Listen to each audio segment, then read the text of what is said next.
Star Trek, right? Let's do a quick review of the new season, the new episode of Star Trek. Weakest episode so far. Absolutely. Weakest episode of Strange New Worlds so far. There's a lot wrong with this episode. The basic problem with this episode is they forgot what's good about Star Trek Strange New Worlds, right? They completely forgot what's worked with that. Sorry, just getting here. 1 second. Oh, let me just say it, dude. Dude, you know I'm like I'm live right now. just want to let you know. Okay, fine. There you go. So the problem with this episode is it's they're trying to do cinematic Star Trek rather than episodic Star Trek, right? And that's the first issue with it. The second one is the weird sexual politics. 70 to 80% of the people are women, and it's really noticeable and it's weird. Listen, when you have a ridiculously overpopulated female, when the crew is 80%, right, female, basically what you're saying is, yeah, I don't think women are shit. I think they can do things. Really, look, they can do things right there. They could do, because you're basically saying you think women are shit. Or it's like feminine fragility, where they're like, oh, we got to show where sisters can do everything. The only reason when anybody thinks you can't do anything is because you're obsessed with stuff like this. So this episode, for a couple of reasons, and there's good points to it, but basically it's weak, right? It's a weak episode. So we start off, we have the best bit of it is the visuals. We have the whooshy whoosh, the big Star Trek-y logo at the beginning. And if you are super duper high, it's a lot of fun, right? It's a lot of fun. Don't do drugs, kids. It's a lot of fun. So fine, we have a recap of stuff. The stuff's kind of bored me that I didn't really care about. But then get into that classic Trek visuals of the starbase. And finally, we come to the Enterprise. I love the aesthetic of this show, right? The aesthetic is what sells it for me big time. I really, really, really love it. Apparently, they managed to find woman by the 23rd century. Apparently not. I don't know what happened. So they're getting refit or repairs on the starbase, and Admiral April, who's black now. This is in a separate universe. This is not in the original series universe, right? So they're talking about number one, who was the cliffhanger last year. She was arrested for being partly what's the word I'm looking for? Genetically engineered, right? For breaking the truth for whatever a species is. And he's talking to her about finding the right lawyer to get her back. And so he says, fine, I'm going to go off for another episode, and that'll be basically next week's episode, to find this lawyer on this adventure. Spock, you have the con. And Spock's like, ever since I let my emotions out last season, I can't really remember him doing that, but okay. It's been a problem. He said, yeah, you've let down all these like receptors and you're feeling anxiety. So this season, they're leaning much more into a human Spock, an emotional Spock. And he's got all this anxiety. So that's why the Doctor, who I like the Doctor's awesome. He's one of the strongest things in this. Gives him his Vulcan lyre, right? And that kind of works. And Nurse Chapel shows up. She's great, right? She's one of the strongest things of the show as well, other than being super hot, but she's also a pretty darn good actress. So they got this weird chemistry going on, and he's engaged, but they also got chemistry going on. Right. Meanwhile, the ship's getting a bunch of people adding stuff on, and then we get Ensign Fat White Man, who just doesn't listen to the stunning and brave Lieutenant Lesbian Latinx. And again, she is saved. She is saved by a good performance. Otherwise, there's too many of these characters, right? And he wants to do something there. Who the fuck is this? I have no idea who Lieutenant Wong is. So it turns up out of nowhere. Couldn't that have been a bloke? right? Couldn't both of these people have been blokes? I just like, why? Women can do anything. Then why are you acting like they can't? Why are you acting like it's a novelty that a woman can fly a starship? No, we just no. Then when they're all fucking women, you're saying you're doing it as a novelty. Okay, so Uhura toes up and says, "Oh, I got a found a distress call that nobody else could find because I'm the bestest ever, and it's from the other stunning and brave woman, was a Lieutenant Le'an, who's Noonien Singh, and there's too many backstories going on." He's like, okay, so we better go and rescue him. Captain April's like, no, that's at a Klingon outpost. Now, that was good. That was good, it being at a Klingon outpost. And since the Klingon War, don't refer back to Discovery. That was shit. You got to understand. Here's the thing with Strange New Worlds. They don't know what's shit and what's good, right? They don't know that Lower Decks is shit, right? They don't know that Discovery is shit. So they're like, okay, since the Klingon War, we switch off on this dilithium mining planet, and the Klingons have it 1 month, we have it the next month, right? We switch off that way. It's the Klingon month. You're not allowed to go there. If you go there, it'll cause a war, right? So he's like, but we have to. He's like, but you can't. Okay, so then he says, gets all the stunning and brave women and Dr. Mbenga around and says, oh, you know what we're going to do? Just what we do in a Star Trek movie. We're going to steal the Enterprise, right? And they're like, okay. So opening title, da, da, da, da, whoosh, whoosh, whoosh. I like, again, visuals great. Visuals very, very good. And we got Lieutenant Wong, who the fuck she is, I have no idea. She goes to engineering and sneakily adds in something to make it look like there's a warp core breakdown. In comes Carol Kane, one of the weirdest bits of casting ever, with this weird accent and weird voice. It's weird, right? It's weird. I have no idea what they're thinking.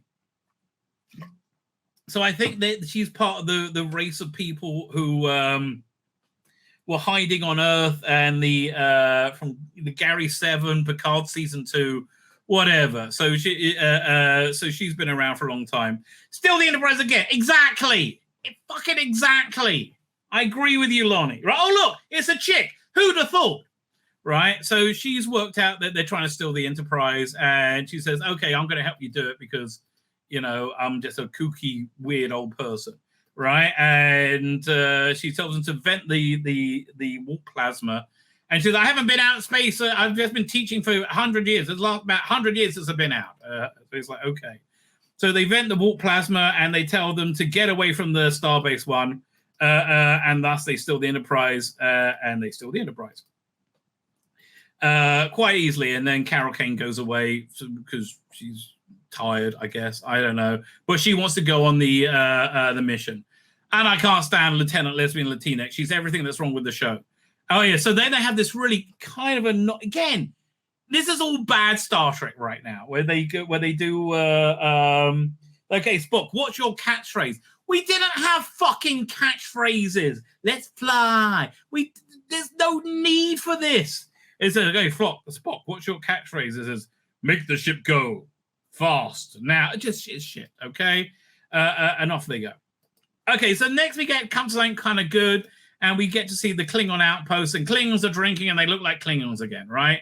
They got rid of the Klingons, but now, again, another stunning and brave woman who's better at everything, and she's having a drinking game, basically ripping off that bit from Indiana Jones with Marion when you introduce her, right?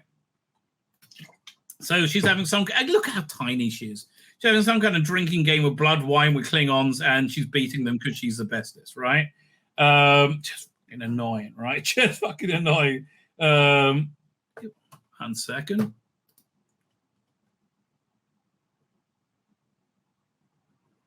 Oh, crap. 1 second.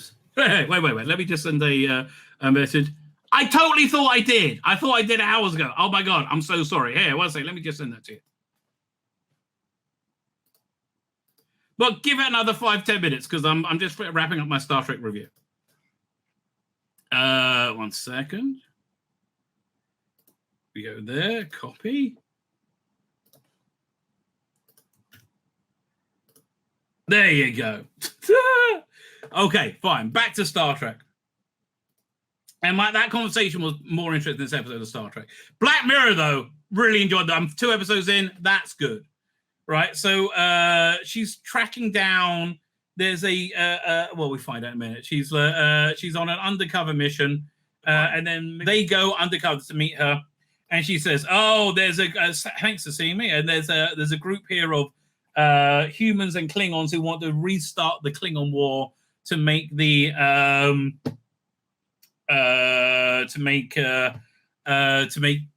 so that because they're on the dilithium planet that makes the dilithium more expensive.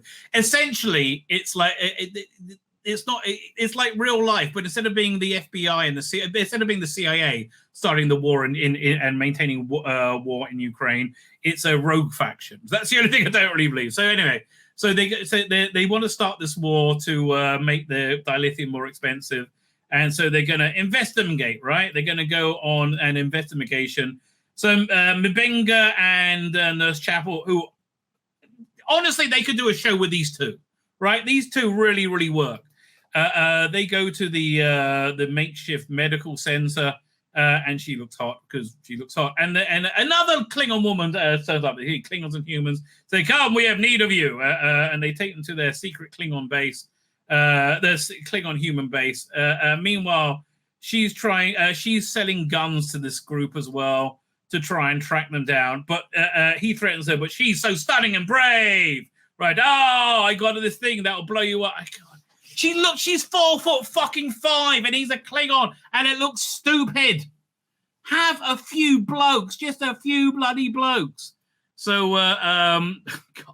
And there's a transport chief on the Enterprise who is like, what the fuck? Like, what is this? Why is there a 16-year-old? No, that's a girl. Of course, it's a fucking chick, but it's a transy-looking chick because everything's fucking normal. Anyway, so they're taken to the rebel group or the insurgent group who wants to start the war again, and they see they got a starship hiding there. Basically, so they can reuse the Enterprise sets. Good move. That's smart. I don't mind them doing stuff like that. This works, and the basic idea of the story works, but it falls apart in too many levels. So they brought there to do medical stuff for them. And they say they're going to use this ship to restart the war. So then they inject themselves with this green stuff. And I have no idea what it is, but it makes them like superhuman, right? And we get, this is awful. We get this lengthy fight scene with them being super augmented with all these Klingons. And it's just not, it's stupid. And why do they don't start with shit? And then he beats this Klingon to get information. And they go and they find a whole bunch more Klingons. And they send a message they try and send a message to Enterprise. And then they have a much longer fight sequence. It goes on and on and on and on and on. And look, this is not her strong point, the fisticuffs, right? But they finally get her, but she fights them off because she's strong and stunning and brave and stunning, right? And they go and hide in the airlock, and then the ship starts to take off, and they're like, oh, shit. Other good point of this episode, we get to see a good Klingon D7 cruiser, right? Like that a lot.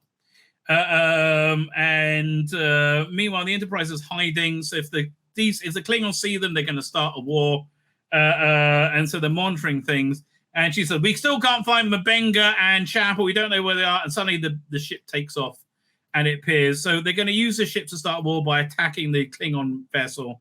And they're like, and so they send a message via the transponder to the Enterprise, right? And Lieutenant Wong, or whoever she is. Who the fuck is she? For God's sake, can't we just have a character we know? Again, is it possible to have a penis on the bridge? Is it? Or is there some kind of weird allergic reaction that happens when it goes on there? I mean, they all act masculine enough. And so say that you've got to blow up the ship. But Nurse Chapel's on there. And so he's all super freaked out. He doesn't know what to do. She's shit. I can't stand her. So the ship chases the Enterprise, and somehow the Klingons don't notice. Meanwhile, on that ship, they find a bit of a spacesuit, but not much of a one. And they said, okay, we'll jump out the airlock because the transponder will kick on and they may be able to beam us up before we freeze to death. We have a minute to freeze to death. So they said, okay, let's go for it. And she's very good at doing the long look. Great special effects. That works. I like this a lot. but kind of stupid. And Spock's like, no, I must kill Nurse Chapel. Ah! And so he blows up the ship, and the Klingons like, what's? And they save them, obviously. And he's like, oh, Nurse Chapel, I must save you. And she saves him. Okay. So then he's got to talk to the Klingon captain. Who is this Klingon captain? Because this Klingon captain looks familiar. And 1 second. Star Trek. Let's just go to IMDb, right?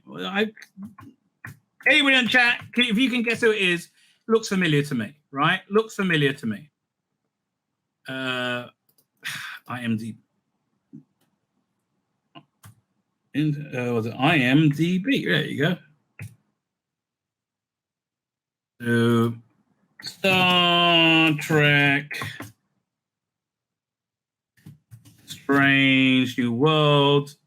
Fine. Let's have a look up. Season 2, episode 1, the Broken Circle. For somehow, I don't recall that. Top cast. Okay, they got the fat guy from earlier. Does anybody I recognize? I don't know the name of the character. That's the other thing kind of holding me back there. Jenna Mitchell is her name, but is his character's name, played by Robin Fu. Ensign Wong. Could be Alex Spencer. I don't know. Paul. No, I don't know who that is. But he looks familiar, right? He looks like an actor. William Campbell's Klingon, could be. It's pre-cloak. They all should be younger than Sulu. That is also true. So he says, well, what are you doing here? You were just blowing up the other ship because you had a failed strategy. No, I'm a Vulcan. Vulcans don't lie. Come, we'll settle this with some blood wine. And this is good, right? This is a little fleck of goodness, which I liked in it. Carol Kane is just weird. And in a normally balanced bridge, it would be fine. I'd have this weird old woman in it. But she's like, okay, I'm on the Enterprise now. I'm the engineer. And they make friends, and off they go. Admiral April, still black. Weirdly, we don't know how that happened. The same way that Chief Transporter Chief Chuck Carl came Asian. And he's like, you could have started, well, blah, blah, blah, but I followed my gut, blah, blah, blah. It's okay, we'll let you off the book. And so he goes and looks at Nurse Chapel, and he has a bit of a freak. I could have killed her. And he goes off and plays a Vulcan liar. So then we kind of set up the season. Oh, we aren't telling what's coming up. Gorn attack ship. Dun, dun, dun. We know the Gorn coming back. It was like not an agonizing episode, but very weak in every way, right? Here, let's do an episode guide. 1 second. Trek Strange New World episode guide. Let's see. Is this really the weakest one? Let's have a look. Wikipedia. Share screen. Up